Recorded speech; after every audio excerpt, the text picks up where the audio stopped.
What's up, everybody? We got the fourth episode of DUNE Prophecy, and the show took a big turn this week. Before we get into my review, make sure to subscribe to the channel so you're not missing out on any videos or streams throughout the week. With that being said, let's get into the episode.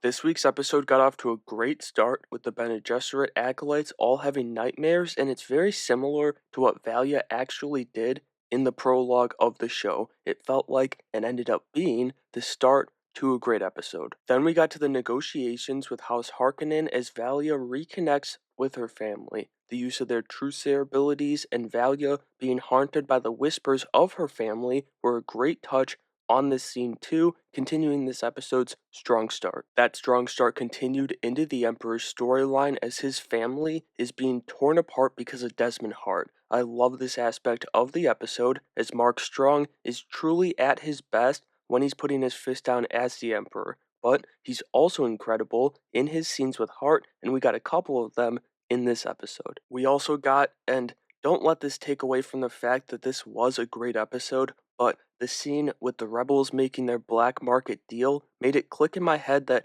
this show is to the Dune movies as Agents of S.H.I.E.L.D. is to the MCU. Some people love it, most think it's either good, but not as good, or just not good. But again, this was a great episode. We got into the storm of the Bene Gesserit playing their mind games at 110%, and it's just incredible. Valia and the Council's plan to use House Harkonnen to sway the Imperium against the Emperor is a great storyline and unfolds in explosive fashion later in the episode. Then we got to see the High Council, or at least some members, as they came to invite House Harkonnen in another incredible scene. The fact that Valia is using her own kin in kind of the same way that Baron Harkonnen uses members of the Imperium in the movies is just great. But she's also building that power that he gets to use, and they're doing a damn good job with that side of things in this story. Another side of the story that had been, kind of dragging the show down a bit over the first couple episodes, honestly, took a turn for the better this week, the Acolytes of the Bene Gesserit.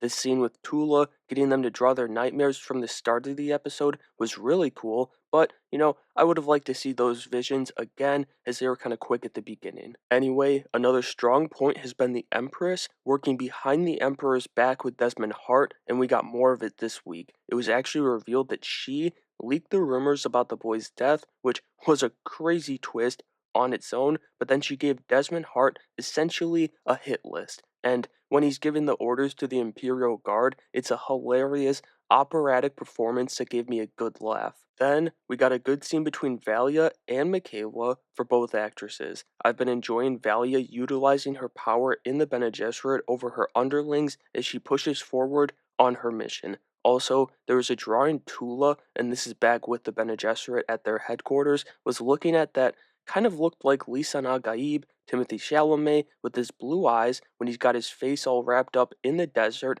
I don't know, maybe I'm seeing things here, and this is a review, not a breakdown, so who knows? At the end of the day, it doesn't matter because we gotta talk about the best scene of the episode, maybe the whole show so far, the Emperor's appearance at Council. Desmond Hart's twitching next to him, then his daughter pulls up and puts the dirty laundry out for everyone on the Council to see, derailing both the rebels' plans and Mother Superior's. But then Desmond Hart takes control of the situation, and he just happens to be a great storyteller too. On top of that, we've got a numbing score playing over this scene as Hart executes the Emperor's enemies, and in doing so, he reveals, well, one, his powers to the Council officially, but also he potentially revealed a weakness to Valia, and we also got to see his origin. I think it was his origin, and it seems as though he called Shai-Hulud the sandworm, and that's where the ringing comes from and how all of this came to be for him. But back with the Bene Gesserit, Tula is said to get a sample of Hart's blood from her sister, and I had thought that she'd use it to try and bring Lila back, the young girl that passed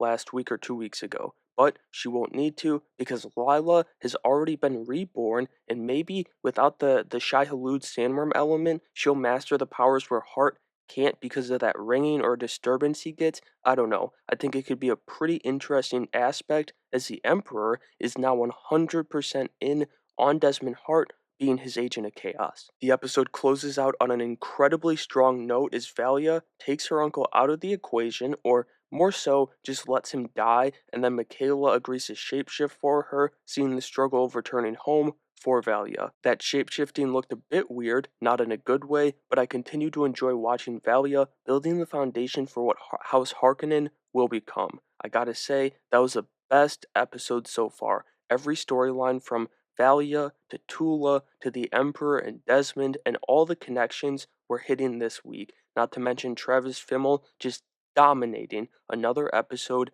as Desmond Hart. And so that'll do it for my review of episode 4 from Dune Prophecy. It felt like the show kind of found its footing this week finally, and hopefully that continues into episode 5 next week and then through the rest of the season. But let me know what you thought of this week's episode down in the comments below. Make sure you have a great day.